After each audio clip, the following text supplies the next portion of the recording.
নমস্কার বন্ধুরা, রকমারি রান্নাতে আপনাদের স্বাগত। আজকে আমি তৈরি করেছি তিলের বড়া। দারুণ মুচমুচে এই তিলের বড়া সপ্তাহের যে কোনো দিন বানিয়ে ফেলা যায়। ঘরে থাকা সামান্য কটি উপকরণ দিয়েই এই টেস্টি বড়াগুলি বানিয়ে ফেলা যায়। লাঞ্চে বা ডিনারে গরম ভাত, ডাল আর আলু ভর্তার সঙ্গে যদি এই তিলের বড়া থাকে, খাওয়াটা কিন্তু একদম জমে যাবে। তিলের বড়া বানাবার জন্য সবার প্রথমে তিলের মধ্যে যে কাঁকড় থাকে সেগুলো বেছে ফেলে দিতে হবে, নয়তো পকোড়া খাবার সময় এই কাঁকড়গুলো মুখে পড়লে খেতে মোটেও ভালো লাগবে না। আমি পকোড়া বানাবার জন্য সাদা তিলটাই ব্যবহার করেছি। এখানে প্রায় 100 গ্রাম সাদা তিল রয়েছে। তিলের পকোড়া বানাবার জন্য এখানে নিয়ে নিয়েছি আটা, কালো জিরে ও কয়েকটা কাঁচা পাকা লঙ্কা।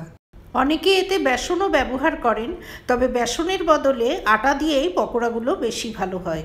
কাঁকড়গুলো বেছে নেওয়ার পর তিলটা একটা বাটিতে ঢেলে নিলাম। এবার এতে কিছু গুঁড়ো মশলা অ্যাড করে দেব।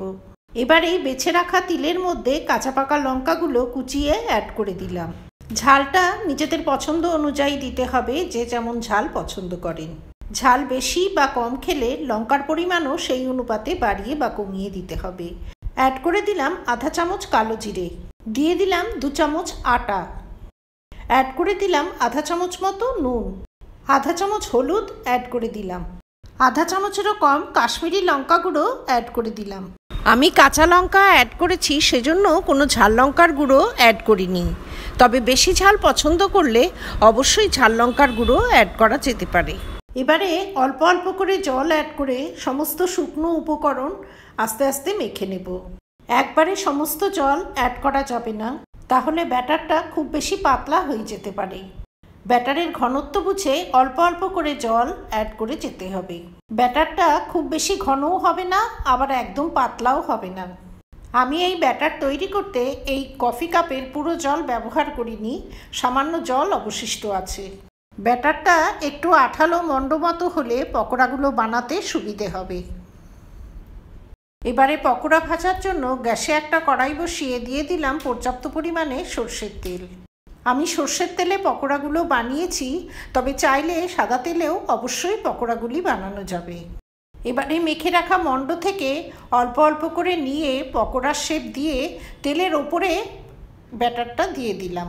পকোড়াগুলো এভাবে তেল ছেড়ে ছেড়ে প্রথমটা ভেজে নিলে তেলটা একটু কম লাগবে। সমস্ত পকোড়াগুলোকে এভাবে কড়াইয়ের গায়ে আটকে দিয়েছি। কিছুক্ষণ পর পকোড়াগুলো একটু সেট হয়ে এলে নিজে থেকেই তেলের মধ্যে নেমে আসবে। এবার কড়াইয়ের এক প্রান্ত ধরে প্রত্যেকটা পকোড়াতে এই গরম তেলটা খুব ভালোভাবে লাগিয়ে দিলাম। পকোড়াগুলো উল্টে পাল্টে হালকা লালচে করে ভেজে নেব। গ্যাসের ফ্লেমটা এ সময় স্লো করা থাকবে। হাই ফ্লেমে ভাজলে পকোড়ার বাইরের দিকটা খুব তাড়াতাড়ি পুড়ে যাবে আর ভেতরের দিকটা কাঁচা থেকে যাবে।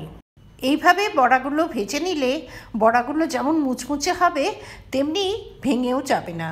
বড়াগুলো খুব খাস্তা ও মুচমুচে হওয়াতে একটু সাবধানে নাড়াচাড়া করতে হবে।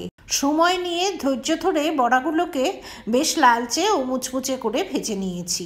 তিল আমাদের শরীরের জন্য খুবই উপকারী। যারা কোষ্ঠকাঠিন্যের সমস্যায় ভুগছেন তারা এভাবে তিলের বড়া বানিয়ে খেলে কিন্তু খুব উপকার পাবেন। বড়াগুলোকে উল্টে পাল্টে দুপাশ বেশ লালচে করে ভেজে নিয়েছি। এই বড়াগুলি ভাজতে খুব একটা তেলের প্রয়োজন হয় না। এইভাবে প্রত্যেকটা পকোড়া উল্টে পাল্টে লালচে করে ভেজে একটা থালায় তুলে নিলাম। বাচ্চারাও এই টেস্টি তিলের বড়া খেতে খুবই পছন্দ করবে। এই পকোড়াগুলো গরম গরম ভেজে গরম গরমই খেতে হবে। ঠান্ডা হয়ে গেলে পকোড়ার আসল স্বাদ পাওয়া যাবে না। আমাদের খাদ্য তালিকায় এই উপকারী তিল অবশ্যই রাখতে হবে। আমার এই রেসিপি যদি ভালো লাগে তবে ভিডিওটিতে লাইক করবেন, শেয়ার করবেন। ভবিষ্যতে আরও রেসিপির জন্য আমার চ্যানেলটি সাবস্ক্রাইব করার অনুরোধ রইল।